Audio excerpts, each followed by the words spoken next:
Boa noite, Floripa, boa noite, Brasil, boa noite, mundo. Estamos aqui mais uma vez com o nosso programa Vida Inteligente, na TV Floripa, a TV que vê, ouve, que você vê, ouve e sente a diferença. Você tem percebido na nossa programação a mudança do nosso layout, a mudança do nosso slogan, e você pode participar através do telefone 3222-1137. Aproveitando a abertura do nosso programa para cumprimentar todos vocês, quem sabe hoje o meu amigo e irmão de infância, Eduardo San Juan, esteja nos assistindo da longínqua Panamá, eu nem sei qual é o fuso horário, e a todos os nossos amigos do Brasil, de todas as cidades daqui, do mundo, de cima, de baixo, de todos esses cantões, o nosso obrigado pela companhia. E a minha querida amiga também de infância, de mais de 40 anos, a Yara Conca, espero que ela tenha um feliz restabelecimento pela cirurgia que ela fez. Estamos aqui todos vibrando para que você se restabeleça rapidamente. Pois bem, cumprimentando também o Gustavo Meyer pelos 2 programas que ele já fez aqui na TV Floripa. Vida Sem Segredos, às quartas-feiras, 18h30. É mais um amigo, é mais uma boa programação na TV Floripa. Parabéns, Gustavo, sucesso. Nós temos percebido todo esse tempo aqui que as coisas estão mudando, não só pelo clima que nós falamos na semana passada, mas também a mente das pessoas. Algumas pessoas, dentro do seu processo, dentro do seu caminho, dentro da sua evolução, se podemos dizer assim, continuam insistindo em permanecer firmes em suas convicções, apesar de todas as outras evidências que são passadas, mas a gente as compreende porque cada um no seu processo, nós também já passamos muitas vezes por esses caminhos que hoje nós não queremos saber mais. Mas é interessante, nós vamos abordar isso aqui hoje também, uma partezinha sobre isso. É impressionante ainda a resistência das pessoas ao novo. Eu não sei se isso é medo, não sei se isso é temor, e é muito...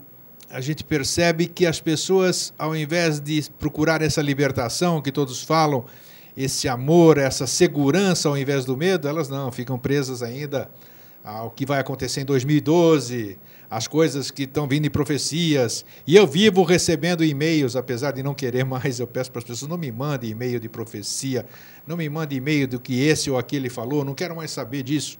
Eu prefiro ouvir o meu coração e tudo que está dentro da egrégora que eu criei junto com vocês, que a gente já fez tudo isso aqui, nós estamos cada dia maiores. Vamos pensar positivo, vamos pensar grande, vamos pensar num futuro bonito, harmônico, sem tragédia, sem nada. Isso é gostoso, tá? Pois bem, hoje, o tema do nosso programa hoje é humanidade e causa.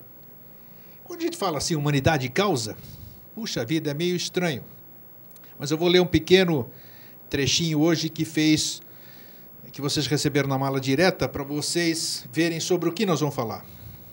A ciência, em seu aspecto mais elevado, é a consciência das leis fundamentais da natureza e, por conseguinte, é a ciência espiritual, baseada no conhecimento do espírito dentro de nós mesmos. Em seu aspecto inferior, é um conhecimento dos fenômenos e das causas secundárias ou superficiais que os produzem e que, erroneamente, por vezes, os cientistas julgam como causas finais. Porém, qual a verdadeira religião e qual a verdadeira ciência? Não resta a menor dúvida de que existe uma relação exata entre a humanidade e a causa que a chamou a existir. Portanto, uma verdadeira religião e uma verdadeira ciência hão de ser as que ensinam os verdadeiros termos daquela relação. Você pode até ter se admirado com essa explicação, que foi dada, em certa ocasião, que eu não tenho a data aqui, por um ser muito especial que passou entre nós, continua entre nós, só que em outro estado de ser, de existir, professor José Henrique de Souza. Para falarmos sobre esse tema, religião e ciência, humanidade e causa, ninguém melhor do que nosso amigo e irmão Jorge Antônio Ouro. Boa noite, Jorge. Boa noite, Grego. Você está bom? Estou bem, também, estou ótimo. Gostou do tema? Gostei. Ele acabou de saber do tema agora. Eu perguntei para o Grego o que nós vamos conversar hoje. Aí, eu adoro ele, isso. Muito bandido, né? Espera eu ler a introdução que você vai saber. Eu adoro isso. É isso que é um programa planejado. Né? Esse é bem planejado aqui, tá vendo? Não, e é bom porque assim, é bem o que a gente tem feito, né? É uma conversa entre irmãos, né? Eu, você, quem está aqui e vocês aí. É muito bom que seja assim. Não é? Então, puxa vida, são... Não, e começar a introdução do programa com uma fala do professor Henrique José de Souza. Então a gente já está num caminho considerável. E eu achei muito profundo aqui o que está escrito e muito lógico, porque tudo que a gente vem falando é impressionante que é um quebra-cabeça com todas as peças aqui, né? Mas é assim que é. Então, o gostoso é a gente ver isso. Cada coisa que a gente fala aqui se encaixa com alguma coisa que a gente falou e a gente vai falar mais para frente e o entendimento vai se tornando cada vez maior e melhor. Isso eu tenho sentido nos e-mails que eu recebo após o programa, as pessoas que nos abordam na rua, que nos escrevem também, nos telefonam. Isso, então, mostra que nós estamos no caminho certo. Muito bem.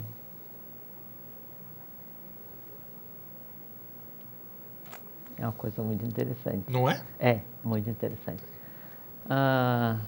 Boa noite a todos, um grande abraço, é muito bom estar aqui, faz uma falta danada, né? É uma família que a gente não conhece, mas que quando a gente está aqui, a gente se encontra, então estou com saudade de vocês, é bom voltar aqui. De início você falou, antes da gente começar propriamente em Humanidade e Causa, e é uma coisa muito relevante a gente comentar, sobre as pessoas que ficam, como é que você usou o termo assim, presas em uma crença? Qual foi o termo que você usou? Não sei, eu também sou espontâneo, assim, eu falo o que vem na cabeça. Então assim, quanto mais a pessoa fica lastreada, quanto mais ela fica firme no seu propósito, firme na sua crença, né? É que é o seguinte, é que maior é o entrelaçamento vital e astral dela com aquela coisa em si, que é o objeto da crença dela, ou da religião, ou da adoração, ou do medo, ou não sei, não interessa o que seja, mas isso é uma coisa muito interessante que mostra o seguinte, você não pode estar firmemente lastreado em alguma coisa se essa coisa não for grande o suficiente.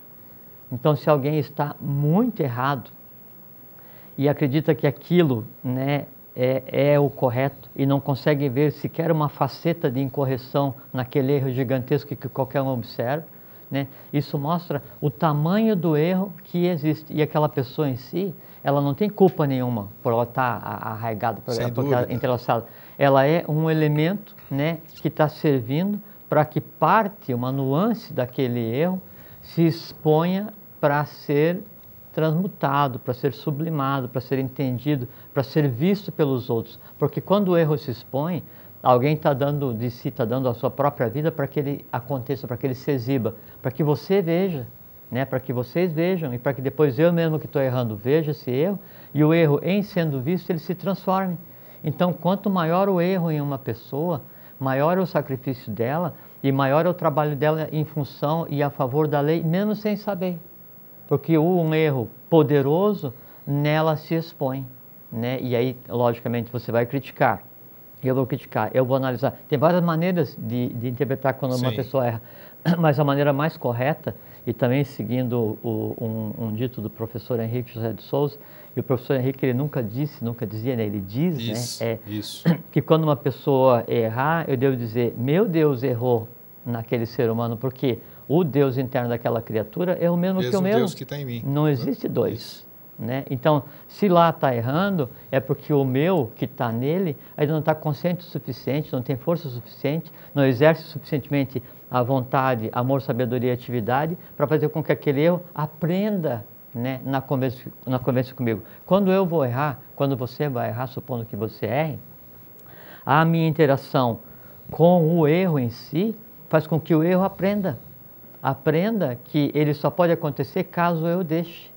Aprenda que em ele acontecendo, ele se expõe, ele está sendo visível.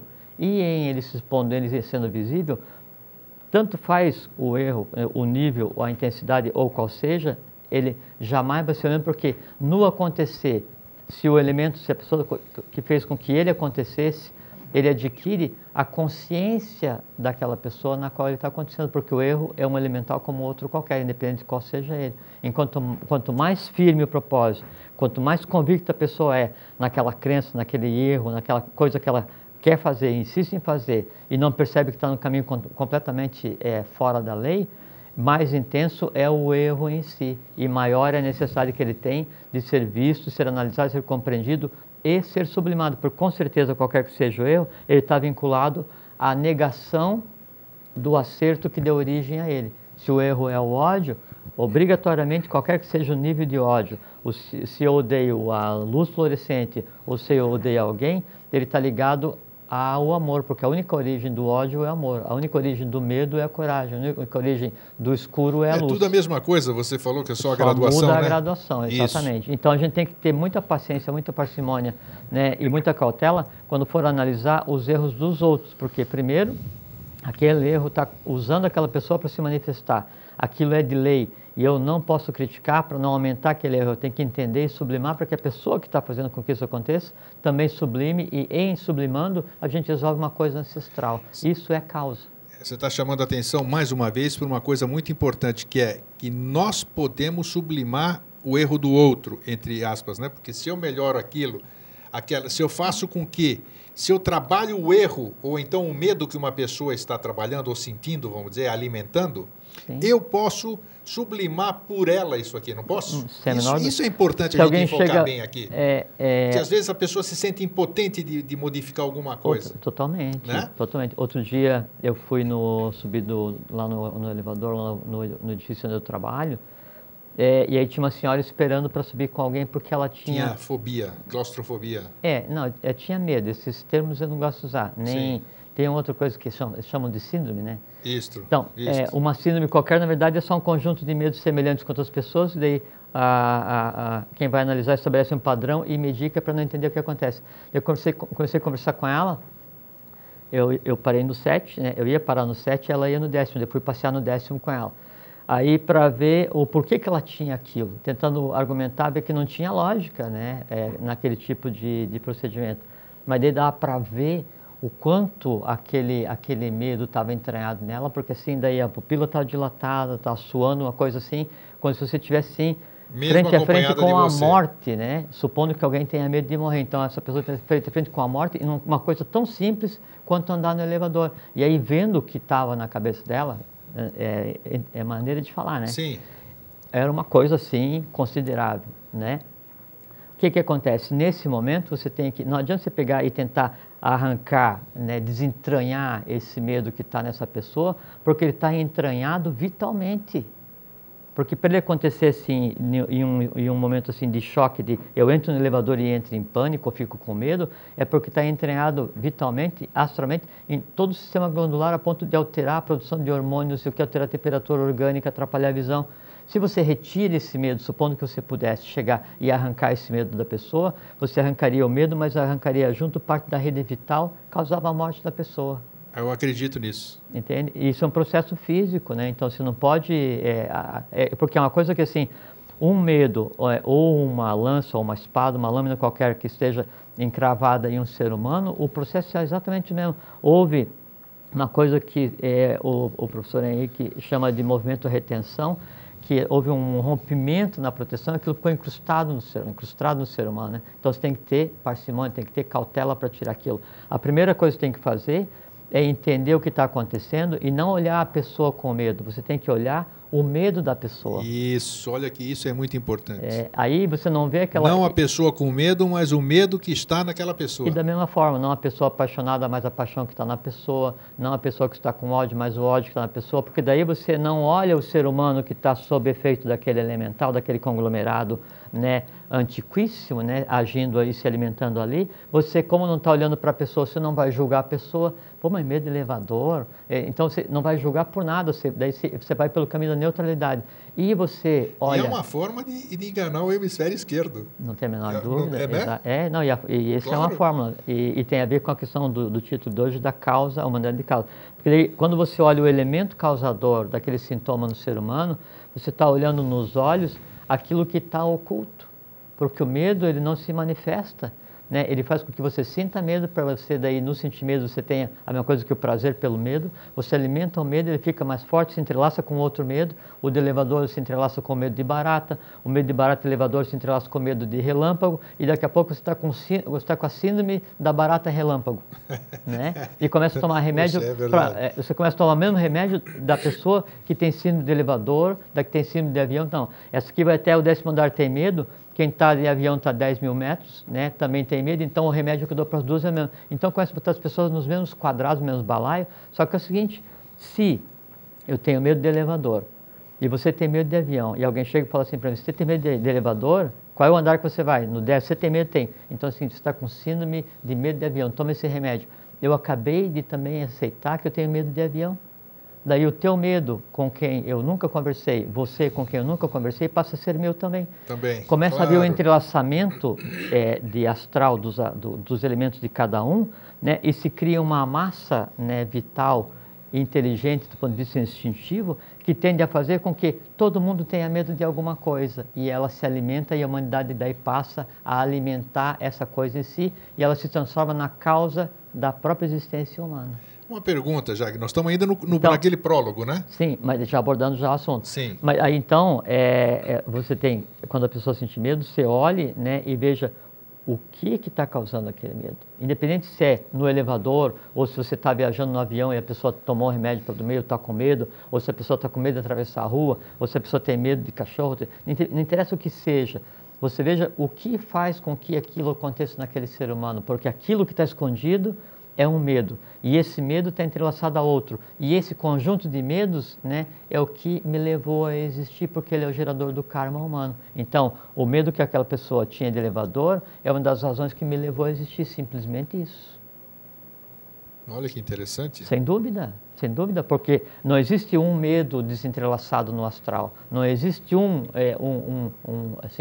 problema, um anseio, uma necessidade, uma coisa para ser resolvida desentrelaçada. Todas estão de mão dadas. Tanto é que a diferença entre um elemental, uma salamandra, nereida, sílfide, duende, gnomo, sereia, seja qual seja, não é? Um elemental da natureza e um elemental que eu crio, né, um medo, um desejo, uma paixão, qualquer coisa que eu crio, é que na natureza eles são desentrelaçados. Cada um faz o seu papel e eles operam como seres independentes, obedecendo a uma hierarquia. E os elementais que eu crio, todos eles são entrelaçados. Tanto é que se diz, elemental desentrelaçado é o elemental da natureza, e elemental entrelaçado, quais são? Aqueles que são meus filhos. Aqueles que eu criei e alimento, né? E que eu herdei, né? Então, esse entrelaçamento significa o seguinte, todos os erros humanos estão de mão dada, estão entrelaçados. Então, quando eu vejo erro em alguém, independente do que seja, eu tenho que resolver aquilo, por quê? Porque aquilo foi uma das razões que me levou a existir. Hoje, por exemplo, se está servindo, quem está nos assistindo diretamente, eu não vou identificar, claro, uma pessoa que eu converso muito, ela diz, puxa, ontem estava meio triste e disse, olha, quando eu estou assim, é porque algo de ruim vai acontecer. Mas não pense assim, transmute, dito e feito. Hoje, de novo conversando, realmente aconteceu. Então, eu estou fazendo esse comentário, quando eu penso em alguma coisa, que nós falamos aqui nos 10, 15, 20 programas, eu acho, dos 80 que nós já fizemos, né? Hoje é o 81º. Parabéns. Parabéns para nós todos. A gente sempre enfoca isso, que a gente não pode ficar alimentando isso, porque acabamos provocando, e nós queremos o contrário. Mas não dá para julgar, Grego, sim, sabe por quê? Antes a gente vivia um período em que o desconhecido significava o ruim. É verdade. O medo do desconhecido, tanto é que surge o termo, o medo do desconhecido, quer dizer assim, aquilo que eu não conheço, aquilo que é oculto, aquilo que é invisível, o que está por vir, ou como se falou agora, o futuro, tu me fica pregando a questão das catástrofes, coisas assim. Isso. Então é porque a gente vivia em um mundo onde o futuro era incerto, onde o desconhecido representava a contra-lei, a mão esquerda, o mal com L, mal com U e o feio, né? Que seria assim, tudo que lesa a evolução, lesa a divindade, lesa a humanidade. Só que daí nós vivemos hoje um período em que o desconhecido significa o bom, o bem e o belo. Tudo que é desconhecido hoje é satisfatório. Tudo que é oculto hoje é a favor do bem, do bom e do belo da lei. Então, hoje você tem que desejar o desconhecido, não mais ter medo do desconhecido. E aí fala assim, não, quando eu estou sentindo assim é porque eu sinto que alguma coisa de mal vai acontecer, né? Aí quando você pensa isso, você se coloca assim, é como se você fosse um castelo, né? E aí você baixa a ponte levadiça até quase tocar do outro lado. Aí tem um pessoal que está doido para te invadir, que são os elementais, e você baixa, né? E você vai lá no muro e grita assim, olha, pode ser que aconteça alguma coisa, mas a ponte está abaixada, né? Aí por ali entra uma cavalaria inteira. Aí amanhã a pessoa se diz, pô, mas hoje eu estou com uma dor de estômago, uma dor de cabeça. Eu sabia que ia acontecer uma coisa ruim, né? Ou então morre o gato do vizinho, eu sabia que ia acontecer. Entende? É como se fosse assim, aquele desejo que aconteça uma coisa ruim, sabe por quê? Porque quando você está com um fato ruim em andamento, você tem uma sensação de segurança muito grande, porque é o seguinte, pior não pode ficar. Aí vem a pessoa e fala assim, mas uma desgraça nunca vem sozinha.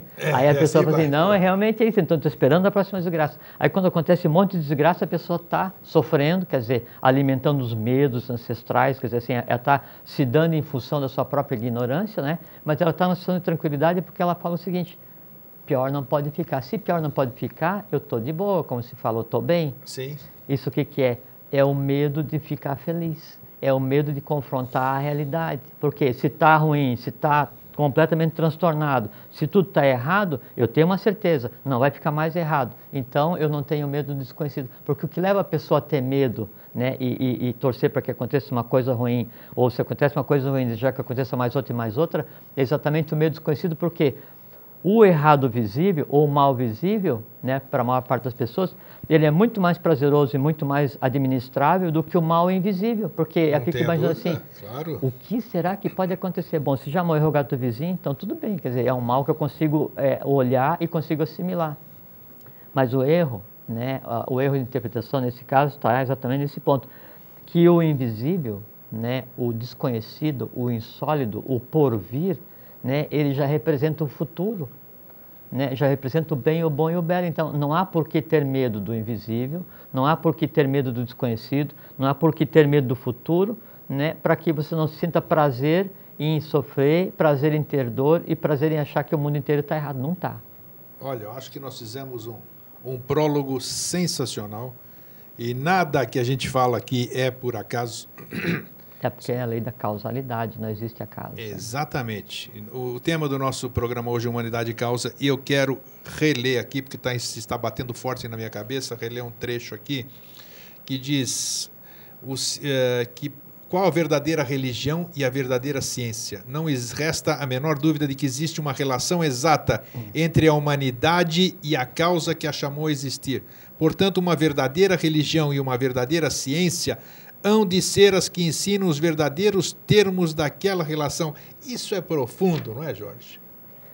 Assim, eu vou dizer que eu sou suspeito para falar, porque o termo suspeito não existe. Tem muita coisa aí. Agora, se tem uma criatura que se antropomorfizou e levou a sério isso que a gente chama de vida, essa pessoa foi Henrique José de Souza, fundador da Sociedade Brasileira de Eubiose, e é uma pessoa interessante para se conhecer a respeito. Então, quando o professor escreve, a gente chama de professor, leia, né? Porque não é brincadeira. Não é, né?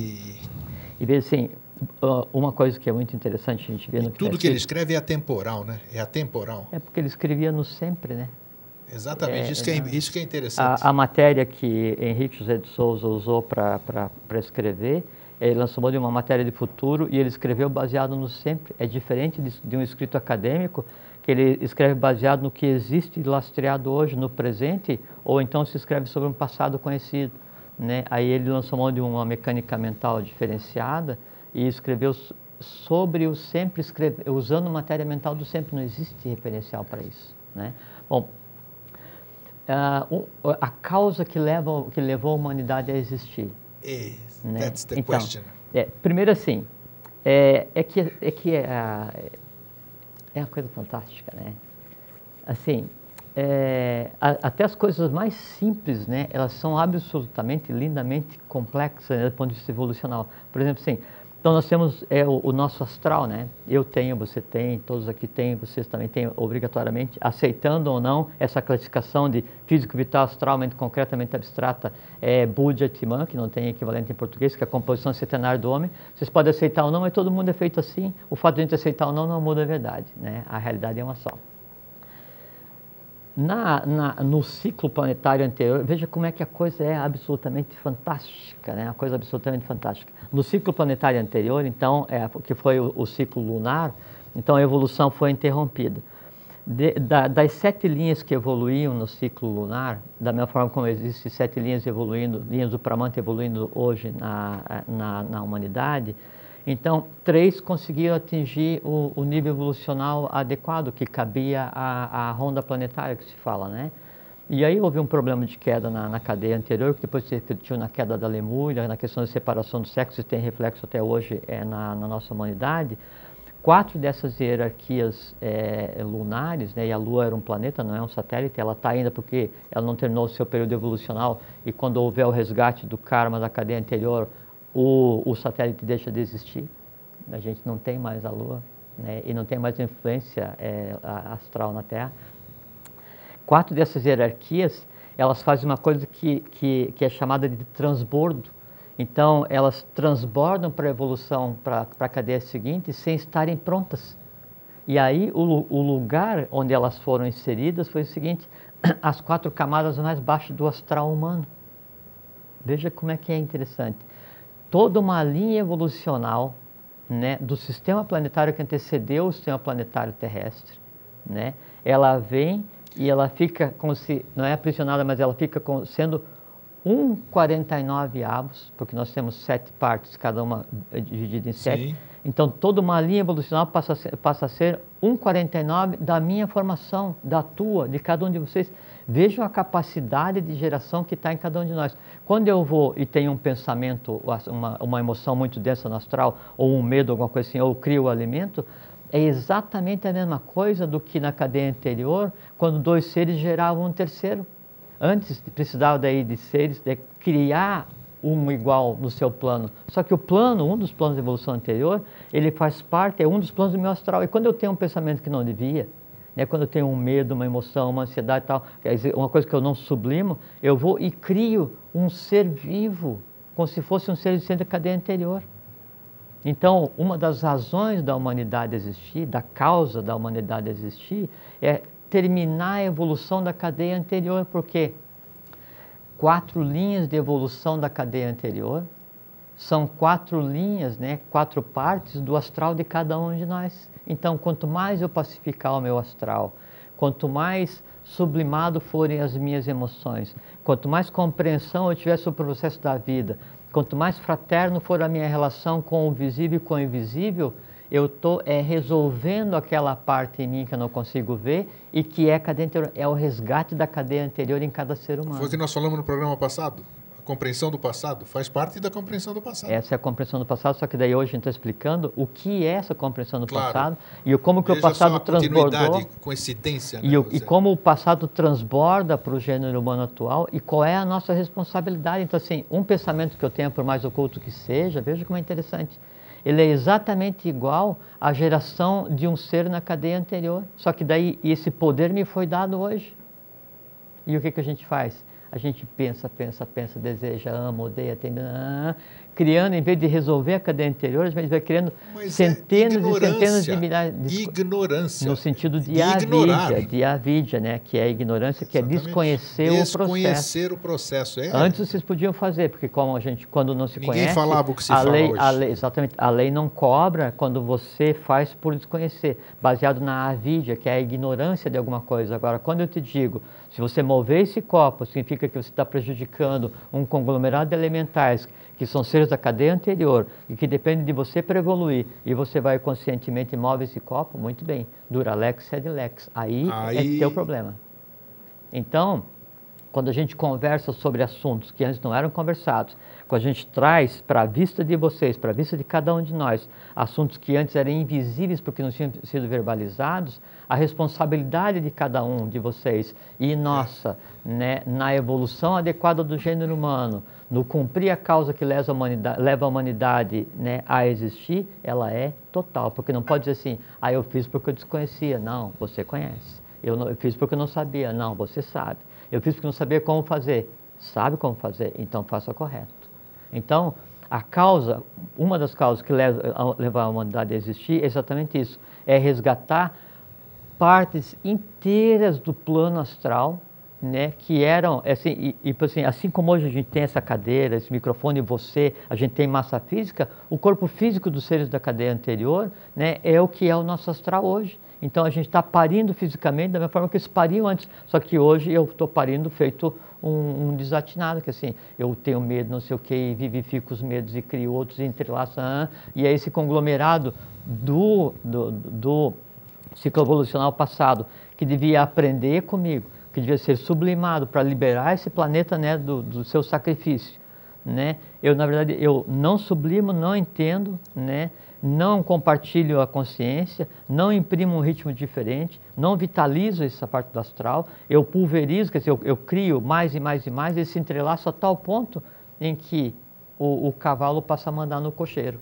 Então o astral passa a mandar na vida das pessoas, quer dizer, o ciclo passado que veio em cada um de nós para ser resolvido, passa a interferir no dia a dia da humanidade. Essa é uma das causas da existência da humanidade, e quando há essa interferência, onde seres sem consciência passam a ditar o meu dia a dia, né, onde o astral mais denso passa a dar as direções, né, que vão fazer com que eu gere mais karma, mais interferência e prejudique a minha evolução, aí eu não estou mais lesando a minha individualidade.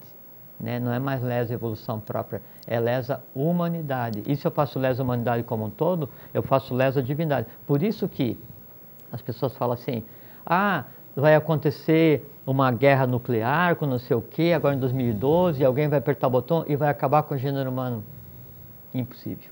Sabe por quê? Sabe por que é impossível? Porque é o seguinte, cada um tem o livre-arbítrio e a ingerência total no seu próprio karma, né? E eu consigo interferir no meu entorno fisicamente. Agora, a nenhum ser humano enquanto individualidade é dada a capacidade de interferir no karma humano como um todo negativamente. Não é dado a ninguém prejudicar o gênero. Não é dado. Né? A pessoa pode não agir e não fazer, não cumprir a causa que a levou a existir, que é evoluir, né? Mas não é dado a ninguém, até porque a gente não está vivendo na casa da mãe Joana, né? Então existe toda uma gênese planetária, existe todo um trabalho divino sendo feito, existe hierarquia sendo feita, existe toda uma aposta da própria lei em que o invisível se transforma em visível e a gente consiga ver, né, que o desconhecido é a felicidade. Então não é dado mais a ninguém apertar o botão dane-se, claro, né, e nós pegar temos um e acabar governo, com a humanidade. né? Temos um governo oculto do mundo que não tem a ver com a política como a gente conhece. Perfeito, tem a ver com a já falamos aqui. O que acontece é o seguinte, é que há limitantes na ação do invisível, há limitantes na ação de qualquer hierarquia divina que seja, e essa limitante é o quê? É que há um ponto em que a própria humanidade tem que agir, para que daí então a coisa se resolva e se torne visível, porque ela tem que se tornar visível para a humanidade, porque o invisível já vem visível. Então, uma das causas, voltando ao texto que o professor Henrique José Souza escreveu, que leva a humanidade a existir, é resolver o passado da própria raça, do próprio gênero humano, né? E nesse passado do próprio gênero humano está o passado das rondas que o antecederam.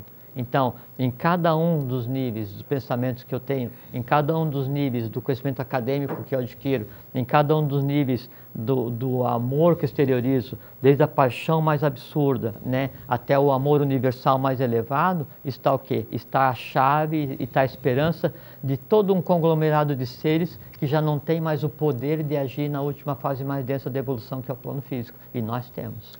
Por isso que a gente conversa aqui, falamos várias vezes, que nunca para uma hierarquia foi dado o poder de criar no meio, em cima e embaixo, né? E para o ser humano, sim.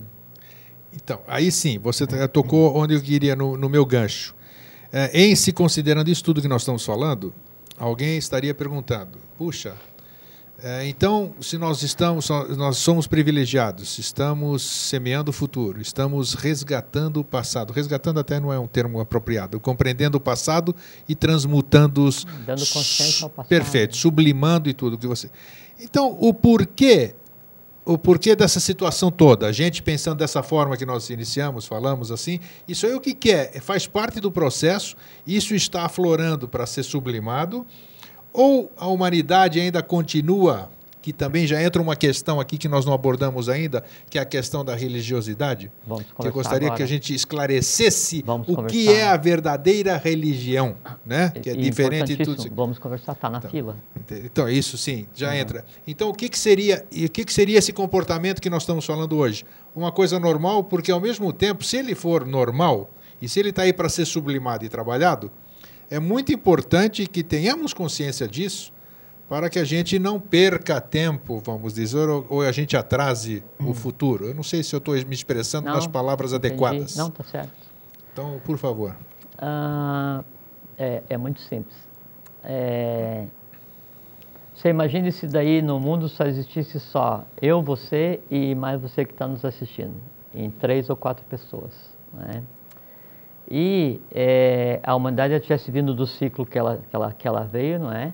E tivesse existido bilhões e bilhões e bilhões de pessoas e todos morreram e nasceram aqui, lá, e sobe continente, desce continente, essa confusão toda. E existisse toda uma egrégora humana para ser resolvida, que é essa questão do astral que tem que ser sublimado. Então, nós teríamos trilhões e trilhões e trilhões e trilhões e trilhões, né, de seres, de elementais criados no plano astral, né? Só que é o seguinte, qualquer elemental no plano astral, ele precisa de contato com um ser vivo para evoluir, para se exteriorizar, para acontecer. Quer dizer, alguém tem que sentir aquilo para que ele seja vivificado e sublimado. Como que eu, você e mais vocês dois, ou mais você, né, conseguiríamos sentir tudo o que a humanidade inteira já sentiu? Difícil, né? Como que eu ia sentir todas as dores, ou todos os amores, ou todos os medos, como que todos eles iriam acontecer em mim? Impossível, porque eu não tenho estrutura física para aguentar. É impossível que em um único ser humano todos os medos se manifestem. É impossível que em um único ser humano todos os erros se manifestem. E é impossível que em um único ser humano toda a bondade se manifeste. Muito bem focado. Aí o que acontece? E essa é a explicação de por que temos tantas pessoas hoje no mundo. É que é o seguinte, a unidade... Nunca tivemos tantas pessoas no mundo? Nunca, e é uma mecânica de lei. O que acontece agora é uma mecânica de lei pura e simples, né? Então, você pensar que alguém que mora num bairro luxuosíssimo de Florianópolis, por exemplo, ele tem mais méritos do ponto de vista evolucional do que alguém que nasceu hoje lá no interior da savana africana, né, e passa 5 dias sem comer, evolucionalmente, então você acha que um tem mais capacidade que o outro, de um ponto de vista de lei, todos iguais. Por quê? Porque são elementos, né, que em primeira instância, e é a causa da evolução, eles servem de lastro, servem de âncora, servem de antena para que ali se manifeste o invisível. Então, se hoje nós temos 6 bilhões de seres humanos na Terra, né, é porque é a quantidade de vitalidade e de consciências necessárias para que todo o erro humano se manifeste. Por quê? Porque não tem capítulo seguinte. Perfeito. A humanidade, ela está vivendo o último capítulo da novela, né, que se iniciou quando foi dito o não, com a queda dos anjos, com a queda do quinto planetário, com a queda do que se chama de Satanás, ou Lúcifer, que nome se queira dar, né, que é a luz da manhã, que é a luz Bel. Então, quando houve esse não cósmico, se inicia um processo, né, de desvio cósmico que buscava a evolução, um atalho para a evolução humana. E tudo isso que então esteve oculto, e tudo isso que não foi conseguido se resolver, porque daí então a divindade daí vinha Buda, Krishna, Orfeu, Moisés, Jesus, Apolônio de Tiana, Quetzalcoatl, Manco Capac, Mama Oclo, Botica, Menés 1, Menés 2, Amenófis 4, Cunaton, Ísis, Osíris, e tantos outros seres de alta estirpe, de alta hierarquia que vieram para resolver e não conseguiram porque não tinham a forma de resolver. Eles faziam uma atuação pontual, tentando arrumar uma vacina que servisse para toda a humanidade e para todo o invisível. Não tinham capacidade para isso, nunca tiveram. Por quê? Porque a religião que eles criaram foi deturpada pelo ser humano. A gente já vai conversar. Aí o que precisava era fazer com que se criasse uma nova religião, que seria a religião sabedoria, que é a união da ciência e da religião, dentro do religo, religas, religare, que é ligar o homem à sua origem. E a gente já vai conversar também. Então, o primeiro passo é o seguinte: vamos fazer um caldeirão e vamos colocar em uma única existência, em um único tempo existencial, tudo que de oculto existe para se resolver, né, de lastro de toda a humanidade, desde o primeiro lemuriano, desde a separação dos sexos, há 15, 20, 25 milhões de anos atrás, e não há 50 mil anos atrás. E tudo isso era lastro para se resolver erros humanos e erros divinos, dores humanas e dores divinas, sucessos humanos e sucessos divinos. Tudo isso tem que se resolver. Multiplicidade, a unidade evoluindo na multiplicidade. Então, tudo é como se fosse assim, Greg. A gente está em uma festa onde se colocou uma mesa muito grande, né? E nessa mesa está servido toda a coisa humana, está posta ali, né? O doce, o amargo e o fel. Tudo está ali. E o que vai acontecer? Antes que essa mesa se resolva, para que a festa aconteça, a gente vai passar para o salão seguinte, onde a festa está acontecendo, né? Então são as cores do mundo diferente, os valores do mundo diferente, a mistura da agartha com a superfície, a divindade com o ano de novo, a Satya Yuga, a idade do ouro. Essa mesa ela tem que ser sublimada.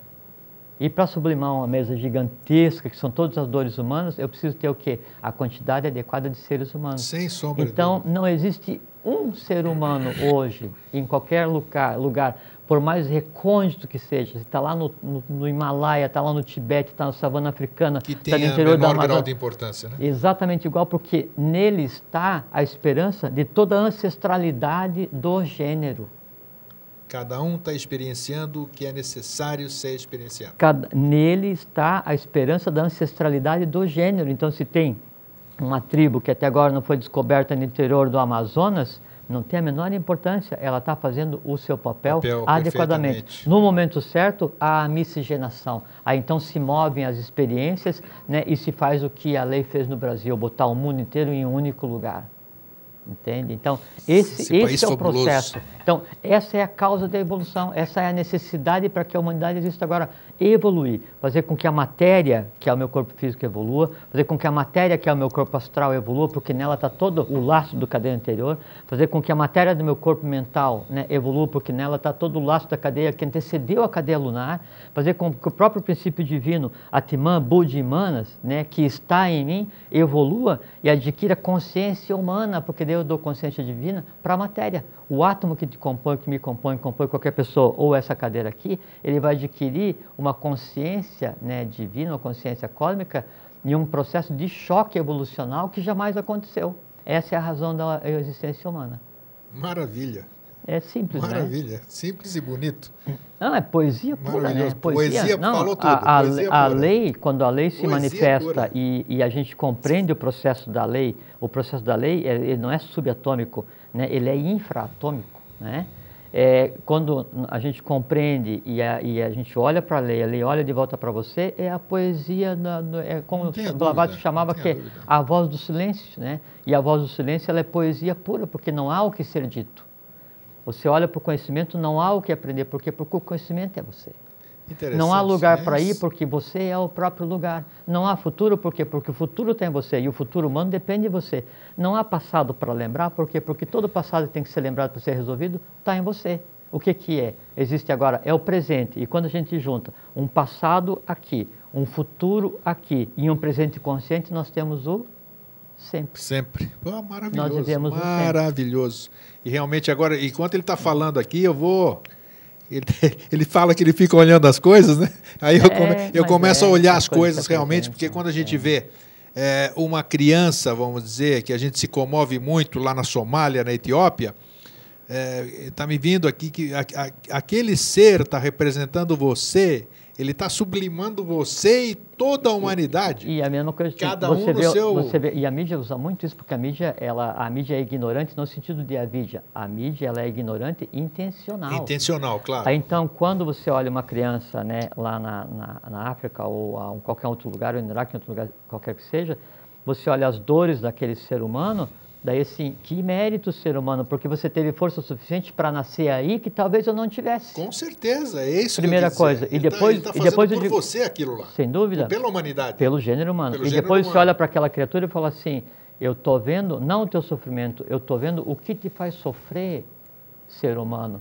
E eu trabalho aqui também para que isso que você está tendo que passar e resgatar o teu karma, o teu gênero familiar, da tua nação e do gênero humano, seja uma existência gloriosa e a favor da lei. Porque daí você resgata a tua parte, eu resgato a minha parte, e a gente garante uma coisa, não vai ter passado humano para resolver e o futuro humano é o futuro que todo mundo deseja, que é a Satya Yuga. Então, se as pessoas começarem a ver as coisas por um outro prisma, já é um grande Na verdade, progresso. é o seguinte, nós temos que desembaçar isso, o vidro que caramba, impede que nós vejamos a realidade. É só isso. Parabéns. Com relação, a gente conversou... Religião.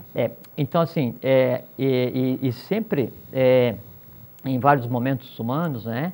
Então, a lei interfere para que a coisa tenda ao caminho, né?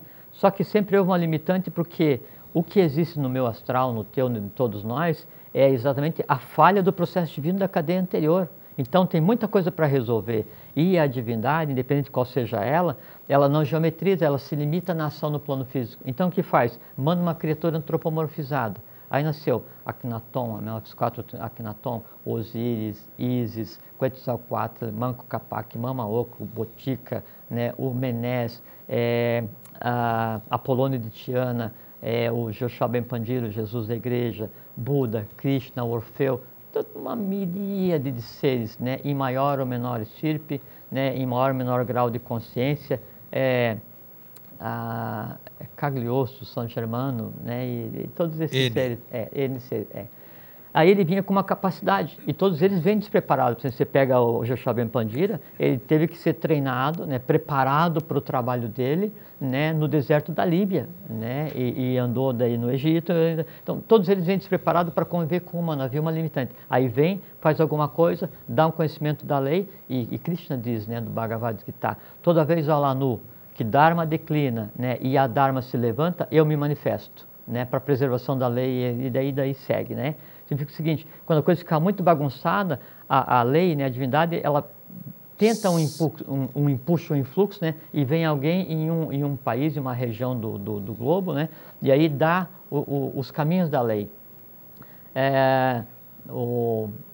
Alcorão, a Torá, né, a Bíblia. Né, o documento lá dos mortos no Egito, o Popol Vuh, todos são assim, caminhos para que a coisa, para que a humanidade tomasse o seu destino. Só que nunca teve resultado, primeiro porque faltava a consciência do processo global como um todo, o global em termos de humanidade. Você falou que até deles próprios, né, dos avataras, dos bodhisattvas, todos eles também tinham essa... Eles não tinham o preparo adequado, né, que você acabou de dizer, porque, né? Assim, no início de um ciclo vem o que se chama de Manu semente, que é o que vai gerar todos os avataras no ciclo. Esse tem consciência integral. Esse sim, claro. Esse tem consciência integral. Tá. No final do ciclo vem o Manu colheita, que se chama, que assim, é o resultado evolucional de todos. Esse tem consciência também porque ele é o próprio.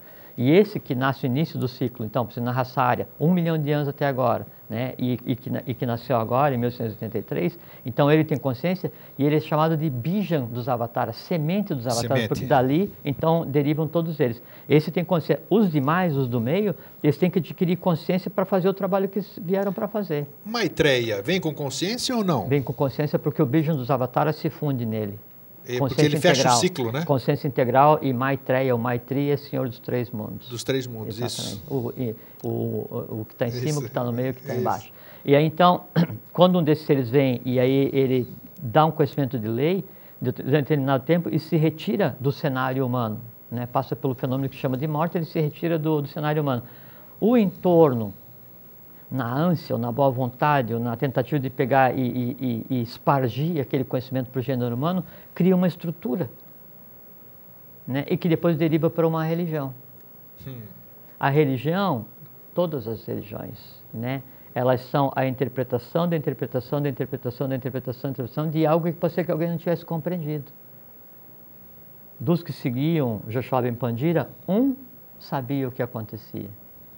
Né? E aí depois pegou-se vários livros e se criou, né, o que se tem hoje, não vamos entrar no mérito. Então o que acontece?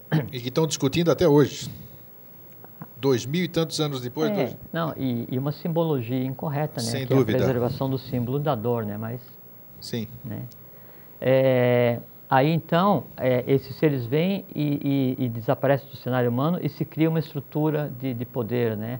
E essa estrutura de poder, ela cresce tanto que ela acaba se transformando numa transnacional. E aquele que fala assim para você, me pede, né? Me diz o que você quer, né? Que eu vou e falo no teu nome para Deus. O intermediário, Não existe porque o código de linguagem para conversar com a divindade, ele está embutido em cada um de nós. Você não tem o meu código, né? E eu não tenho o teu. Cada um conversa com a sua própria divindade, que é a própria divindade.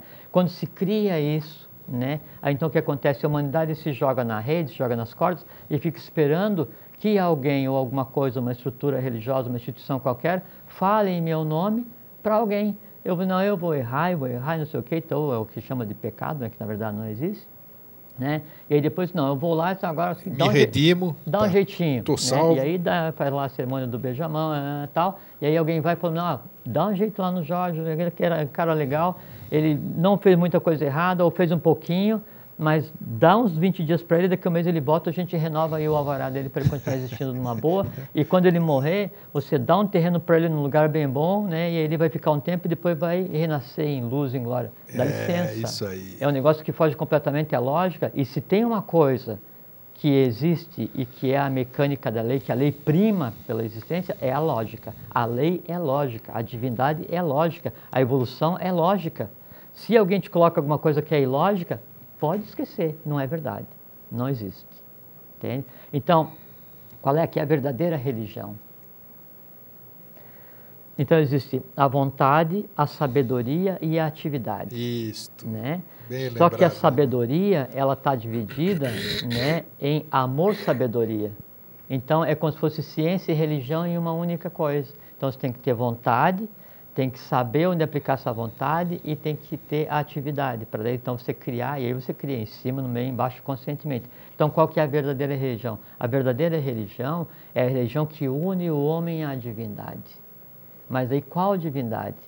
Aquela que você carrega ostentado, aquela que você diz que representa, ou aquela que só você pode falar, ou aquela onde você é o representante da divindade na Terra e eu tenho que daí pegar e conversar com aquele que você delegou para que ele peça, chegue em você e você vai e pede. Não existe isso.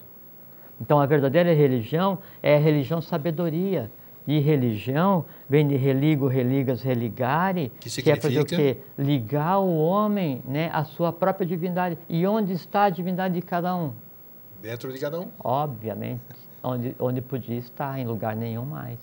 Né? Por quê? Porque é dado a cada um de nós, a mim, a você, a cada um de vocês, o poder de criar vitalmente, astralmente, mentalmente, divinamente, no passado, no presente e no futuro. Nunca foi dado a nenhum ser humano isso. Nunca foi dado. Né? E hoje então a gente está na mesma condição que qualquer um que veio em função da lei, com um privilégio. Né? Nunca a lei esteve tão azeitada, nunca a lei esteve tão operacional, nunca a coisa esteve tão pronta para ser colocada em prática, nunca a coisa esteve assim tão a ponto de ser visível como agora. Só não vê, só não aproveita quem não quer. Hoje eu estou maravilhado. Eu também. Eu sempre. Bom, deixa eu aproveitar primeiro para eu me refazer um pouquinho aqui do meu êxtase.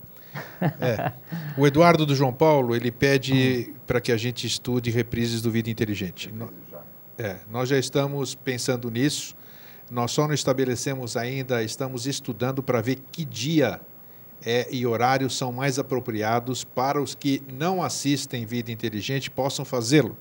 Ou também aquelas pessoas que assistem e gostariam de rever o programa, assim eu faço. Mas eu posso garantir para você, Eduardo, que bem em breve você vai ter essa informação e o telespectador do Vida Inteligente vai poder assistir a um reprise. E acabamos de receber um telefonema também da Cristiane do Centro, que faz uma pergunta. Quando a pessoa doa órgãos, sangue a alguém, cria-se karma com esta pessoa? Nós já havíamos conversado sobre isso um dia. Já. Acho que a Cristiane não devia estar assistindo.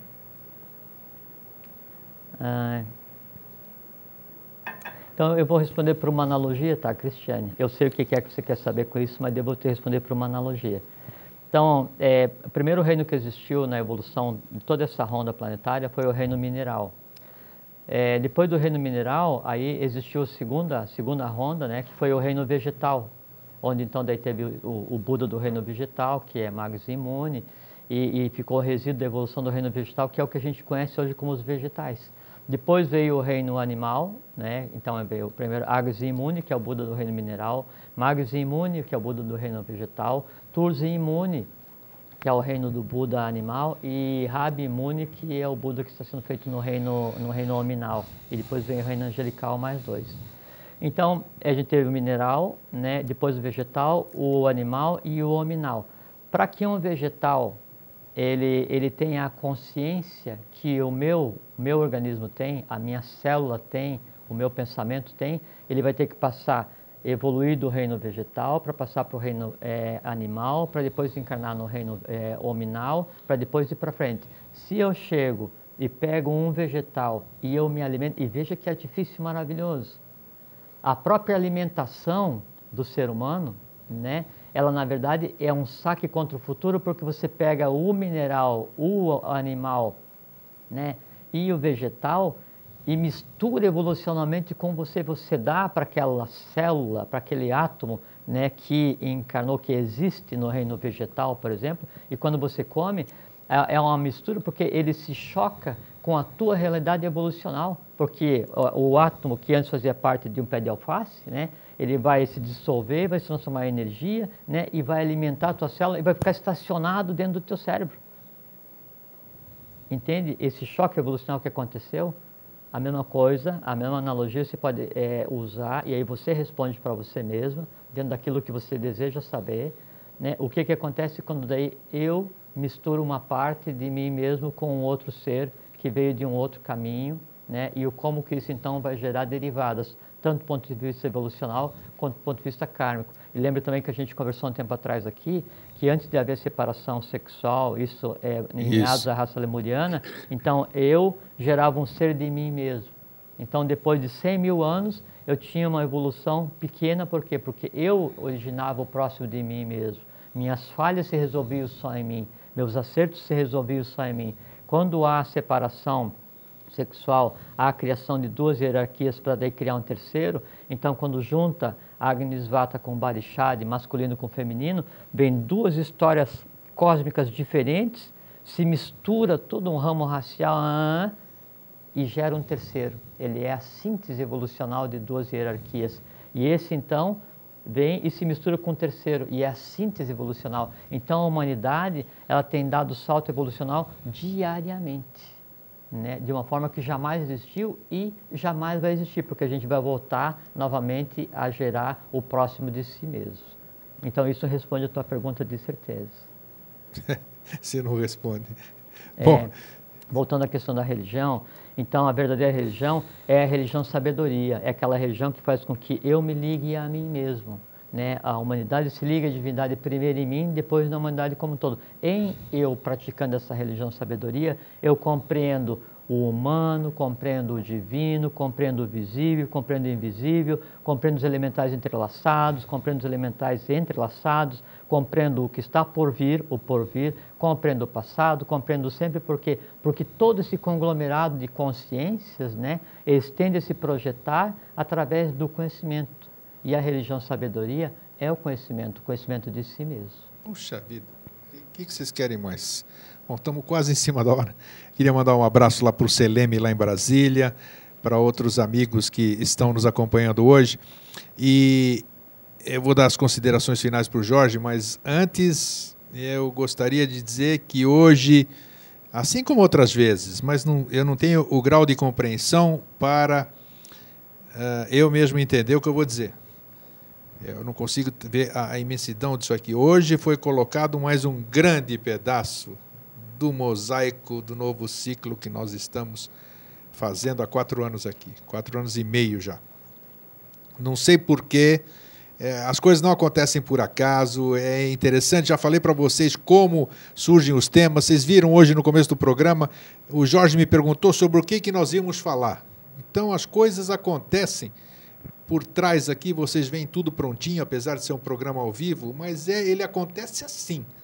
E isso a gente vai vendo, e nós também, assim como vocês, precisamos das nossas confirmações, temos que ver, sentir, para nos dar mais segurança daquilo que a gente faz. E hoje, para mim, por exemplo, foi, nossa senhora, vou te contar, vou sair daqui, nem sei se eu vou caber no ônibus que eu vou para casa hoje. Bom, Jorge, deixo para você as finalizações aqui, tá? Eu desejo a vocês que vocês entendam o que é o fenômeno da vida. Entendam quem são vocês, quem vocês deveriam ser e quem vocês vão ser. E assim, não se compadeçam e não tenham pena de vocês mesmos quando se manifestarem as dores, os amores, os horrores, as alegrias, porque são seres que através de vocês querem evoluir, querem se sublimar e são filhos invisíveis de cada um. Então, entendam o que está acontecendo, sublimem e cumpram o seu papel, né, e deem causa, né, à existência que a lei deu a cada um de vocês. Fiquem em paz, um fraterno abraço e até sempre. Até sempre.